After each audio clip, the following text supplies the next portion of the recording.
वैदिक सत्संग में उपस्थित हुए। जैसे आपको पता है शरीर की आवश्यकता भोजन है या नहीं? जैसे शरीर की आवश्यकता भोजन है, वैसे आंख की भी जरूरत है कि नहीं? आंख की भी जरूरत रोशनी है, प्रकाश है, और ये रोशनी और प्रकाश का जो केंद्र है वो सूर्य। जैसे शरीर की आवश्यकता भोजन है, आंख की आवश्यकता प्रकाश है, वैसे ही ये जो बुद्धि है, इस बुद्धि की भी कोई खुराक या आवश्यकता है कि नहीं? विचार करें, क्या इस बुद्धि की भी कोई खुराक है? तो शास्त्रकारों ने बताया कि ये बुद्धि की भी खुराक है, और इस बुद्धि का खुराक है ज्ञान। क्या है? ज्ञान। क्योंकि ध्यान रखना, जब तक सही ज्ञान नहीं होगा तब तक जीवन में हम दर दर ठोकरें खाते रहेंगे। इसीलिए ज्ञान का होना बहुत जरूरी है। और वो ज्ञान कौन सा ज्ञान? जैसे परमात्मा ने हमारी आवश्यकता भोजन बना दी, नेत्र की आवश्यकता सूर्य की प्रकाश बना दी, तो इस ज्ञान की आवश्यकता भी तो कुछ हमें प्रस्तुत किया होगा, दिया होगा। वो कौन सा ज्ञान है? उस ज्ञान का नाम है वेद ज्ञान। क्या नाम? वेद ज्ञान। ध्यान रखना, ये मोबाइल बनाने वाले ने पहले मोबाइल बनाई। मोबाइल बना करके अगर किसी के हाथ में पकड़ा दिया होता तो क्या इसका उपयोग आप कर पाते? नहीं कर पाते। अरे उपयोग तो तब आपने करना सीखा ना कि जब उसने एक बुकलेट में ज्ञान दिया, समझाया कौन सा सिस्टम कैसे चलाना है। तब आपको विवेक हुआ, ज्ञान हुआ, आप सही सही प्रयोग कर रहे हैं। तो इतनी बड़ी सृष्टि जिस विधाता ने बना करके दी, और मैं सृष्टि ही क्यों करूं? कहूं आपको, आपका शरीर बना करके दिया तो कोई ना कोई ज्ञान तो दिया ही है। बोलिए, दिया है कि नहीं दिया? दिया है। वो ज्ञान कौन सा ज्ञान दिया है? थोड़ा आज इस पर चर्चा करें। यहाँ के मान्य अधिकारियों ने विषय भी रखा है कि श्रावणी पर्व में क्या है, सावन मास में ईश्वर की उपासना क्यों, पूजा क्यों? विचार करते हैं क्यों। वेद माता कहती है समश्रुतेन गमेमहि मा श्रुतेन विराजसी। हे मेरे प्यारे पुत्रों, तुम सबसे पहले कुशल श्रोता बनो। ठीक ठीक प्रकार से तुम मेरे पवित्र ऋचाओं को सुनो, और सुनने के बाद से उस पर विचार करो, और विचार कर करके जब वो निर्णय के स्तर पर पहुंच जाए, निधिध्यासन के स्तर पर पहुंच जाए कि ये सही है, तो उसको तुम आचरण करो। ध्यान रखना, ज्ञान कितना है, कैसा है, कितना बड़ा है, ये कोई महत्व की बात नहीं है। महत्व की बात तो आचरण है, क्योंकि आचारहीन न पुनन्ति वेदा। अगर आचरण ज्ञान के अनुसार नहीं है तो उस ज्ञान का कोई भी महत्व नहीं है। इसलिए ध्यान रखना, ज्ञान हो लेकिन ज्ञान के साथ उत्तम क्रिया भी हो, उत्तम आचरण भी हो।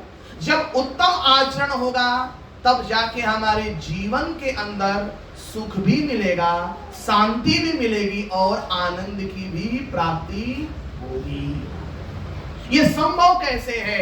हमारे पूर्वजों ने, हमारे ऋषियों ने एक विशेष अवसर, एक विशेष संदर्भ बनाया, और संदर्भ ये है कि जैसे हम सालों भर कुछ ना कुछ तो करते ही हैं, और अभी हमारे देश के अंदर, पर्यावरण के अंदर 6 ऋतुएं हैं, और उस ऋतुओं में ये वर्षा ऋतु का काल है। और जैसा कि आप सभी भी जानते हैं कि जब वर्षा का प्रभाव होता है तो लगभग अधिकांशतः कार्य स्थगित हो जाता है। जंगलों में, आरण्यों में ऋषि महर्षि जो रहा करते थे, तो वहां पर जब बारिश आदि हुआ करती थी तो वो आरण्य से निकल करके गांव की ओर आते थे और गांव के अंदर आकर के, ध्यान रखना, समाज और राष्ट्र का जो सबसे बड़ा शत्रु है वो तीन ही तो है।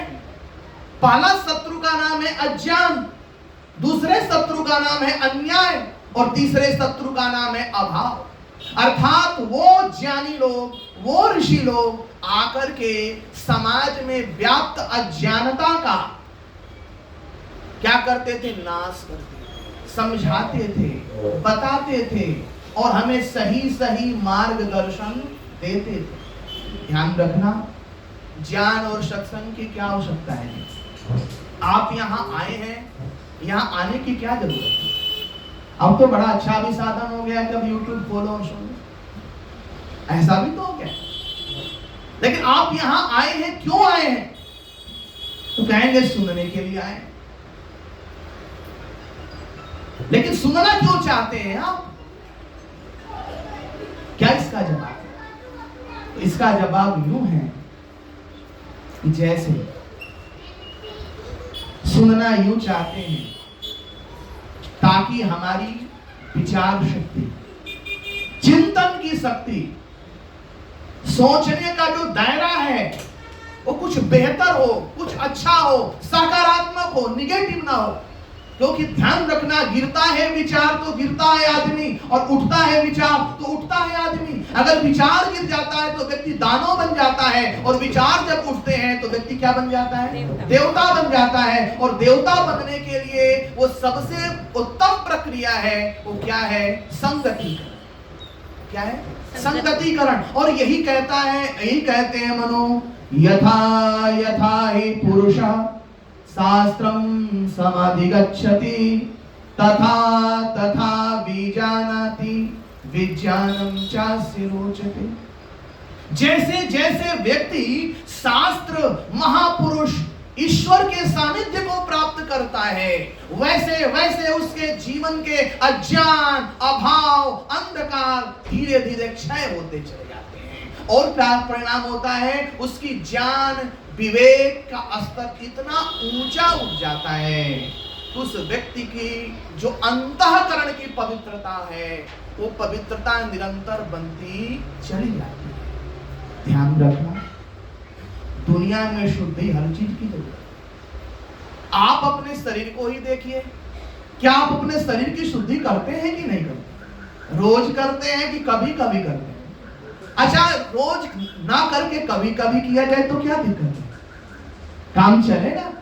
नहीं चलेगा ना। शरीर की शुद्धि आपको रोज करना है। अब कोई कोई तो दोनों समय करते हैं। क्यों? यदि शुद्धि न किया जाए तो क्या हानि है? तो अर्थ यही होगा, इसका जो है उत्तर यही मिलेगा कि गंदगी बढ़ जाएगी। तो आपका शरीर साफ होना चाहिए, अच्छी बात है। क्या शरीर साफ होना चाहिए बाहर से? ये तो अच्छी बात है, लेकिन आपका मकान भी साफ होना चाहिए बाहर से अंदर से, ये भी अच्छी बात है। लेकिन एक मकान वो है जहां आप रहते हैं, उस मकान में आप और आपके देवता के सिवा, विधाता के सिवा कोई दूसरा नहीं रहता। एक आंगन दुनिया का है जिसमें सब है, पति, पत्नी, भाई, बंधु, कुटुंब। उस आंगन को आप सजा करके रखते हैं, साफ सुथरा रखते हैं। क्यों रखते हैं? कि कोई आएगा तो देखेगा तो कैसा लगेगा? वो तो यही कहेगा ना, कैसे लोग हैं, गंदे रखे हुए हैं, इनको थोड़ा भी अकल नहीं है, संस्कार नहीं है। और एक आंगन वो आंगन है जिस आंगन में सिवाय आप और परमात्मा के तीसरा कोई रहता नहीं है। बताओ, उस आंगन की सफाई होनी चाहिए कि नहीं होनी चाहिए? वो आंगन की सफाई कैसे होगी? इस आंगन की सफाई तो आप झाड़ू पोछा लगा करके अच्छे तरीके से कर लेते हो, लेकिन उस आंगन की सफाई कैसे होगी जिस आंगन में परमात्मा भी है, आप भी हैं, लेकिन उस आंगन के अंदर क्या है? काम है, क्रोध है, लोभ है, मोह है, अहंकार है, भय है, इतनी गंदगी पड़ी हुई है कि नहीं? और ये गंदगी इतनी भयंकर गंदगी है कि कभी ना कभी बदबू आ ही जाती है। कभी क्रोध की बदबू आती है कि नहीं? कभी लोभ की बदबू, कभी अहंकार की बदबू, कभी कभी द्वेष की बदबू, ये सब हमारे जीवन में आती है और उस आंगन की सफाई भी करनी है। और वो सफाई कैसे होगा? तो मनु से पूछा तो मनु कहते हैं अद्भिद गात्राणि शुद्ध्यन्ति। गात्र कहते हैं शरीर को, शरीर की शुद्धि तो जल से संभव है। अद्भिद गात्राणि शुद्ध्यन्ति मना सत्येन शुद्ध्यति। मन की शुद्धि तो सत्य आचरण से होगी। केवल वाणी मात्र से, सत्य बोलने से बात नहीं बनेगी। वो हमारा अंदर का जीवन भी वैसा होना चाहिए। मन में कुछ और है, वाणी में कुछ और है, कर्म में कुछ और चल रहा है, तो भला वो आनंद कहाँ मिलने वाला है, सुख कहाँ मिलने वाला है? महात्मा क्या बात कहते हैं? मनस्येकम वचस्येकम कर्म एव महात्मना। मनस अन्यत वचस अन्यत कर्म एव दुरात्मना। जो मन में है वो वाणी में है, जो वाणी में है वो क्रिया में है। ये महात्माओं का जीवन है। और इससे अलग जो व्यक्ति है उसका जीवन क्या है? मन में कुछ और है, वाणी में कुछ और है और क्रिया में उसको संसार को प्रभावित करना है। और इसको संसार को प्रभावित थोड़ी करना है, वो संसार के बनाने वाले को प्रभावित करना है, जिसने इस मकान को बना करके। जीवन जीने का दायरा तब आएगा कब? मनः सत्येन शुद्ध्यति। मन की शुद्धि करो। विद्या तपोभ्याम भूतात्मा। विद्या और तप के द्वारा आत्मा की शुद्धि होगी। बुद्धि ज्ञानेन शुद्ध्यति। जो बुद्धि है इसकी शुद्धि ज्ञान से होगी। जब तक सही का, सत्य का विवेक नहीं होगा तब तक इस बुद्धि का परिमार्जन कठिन है।